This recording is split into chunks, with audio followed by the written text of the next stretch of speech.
দুর্ঘটনা বা আঘাতের ফলে হাড় ভেঙে যেতে পারে বিভিন্নভাবে।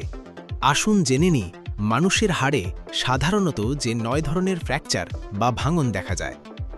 ব্লু, আপনি দেখছেন clear up explainer. 1. Transverse fracture, হাড়টি একেবারে সোজাভাবে আড়াআড়ি কেটে যায়। 2. ওপেন বা কম্পাউন্ড ফ্র্যাকচার, হাড়ের ভাঙা অংশ চামড়া ফুঁড়ে বাইরে বেরিয়ে আসে। 3. অবলিক নন ডিসপ্লেসড ফ্র্যাকচার, হাড় তির্যকভাবে ভেঙে যায় কিন্তু জায়গা থেকে সরে যায় না। 4. অবলিক ডিসপ্লেসড ফ্র্যাকচার, হাড় তির্যকভাবে ভাঙে এবং স্থানচ্যুত হয়ে যায়। 5. কমিউনিটেড ফ্র্যাকচার, হাড় একাধিক টুকরোতে ভেঙে যায়। 6. সেগমেন্টাল ফ্র্যাকচার, একই হাড়ে দুটি ভাঙা অংশ তৈরি হয় এবং মাঝখানে হাড়ের একটি পৃথক অংশ থাকে।